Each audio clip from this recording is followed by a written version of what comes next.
career civil service, that would be that. Time will tell, won't it? Senator Kelly.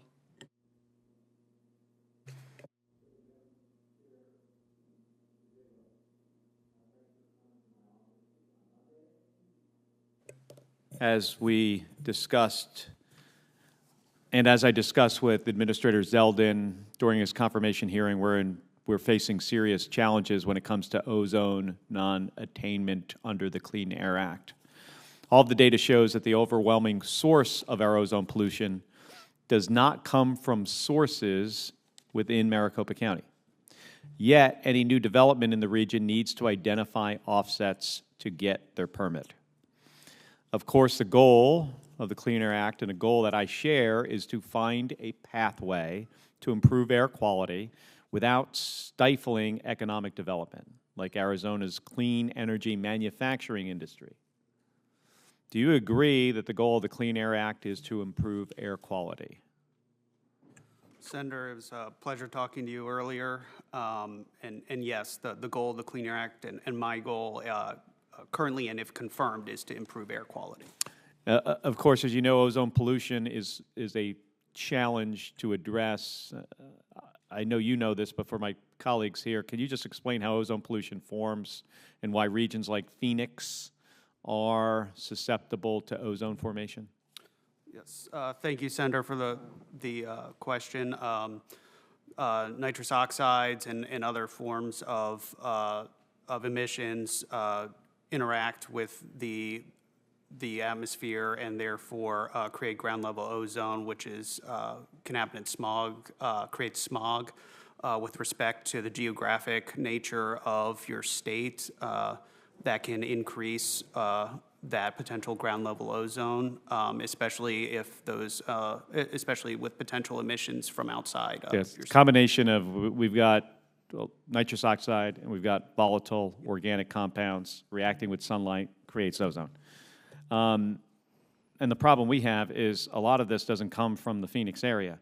In fact, somewhere between 80 and 85% of the emissions come from outside of the region, yet when a new permit has to be issued, EPA requires emissions reductions that generate offsets or credits that can only come from within the region, even though the ozone is coming from outside the region, or the organic compounds or the nitrous oxide comes from outside.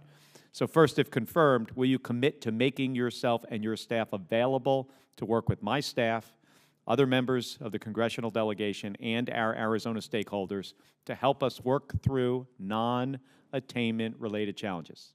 Yes. Second, without prejudging outcomes, will you commit to ensuring that the Region 9 office and EPA headquarters dedicate resources to quickly review any pending new source review permits in the region, ideally before we move into serious non-attainment? Senator, be happy, if confirmed in my current role, to work with Arizona on those issues. Thank you. Similarly, without prejudging outcomes, will you commit to ensuring that coordination between Maricopa County Region 9 and EPA headquarters continues to make progress on the two local rules proposed by Maricopa County? We spoke about these, Rule 204 and 205. Senator, as I mentioned earlier, I think it's very important to follow the Clean Air Act with respect to cooperative federalism, and can commit that we, if confirmed in my current role, will work with Arizona on those issues. And will you commit to having EPA Region 9 and EPA work with our local officials to ensure our attainment plans can account for pollution from other countries and ensure there's a more streamlined exceptional event process for wildfire smoke? Senator, yes, I can confirm that. Thank you. I got 40 more seconds. I want to talk a little bit about staffing issues and cuts. Mr. Szabo, I understand you haven't been a part of the staffing conversations in your current role. We spoke about that. But if you're confirmed, do you believe you could significantly reduce the number of staff in the Office of Air and Radiation and still keep the commitments you just made to me? Senator, yes, I believe that we can meet our obligations with the budget provided. And my understanding is you've been working at EPA for the past 6 weeks, is that correct? Since January 20th, yes. And so far, has your impression been that the air office is overstaffed or understaffed? Senator, I believe that both the politicals and the career civil servants have been doing a fantastic job implementing their obligations under the Clean Air Act. All right, thank you.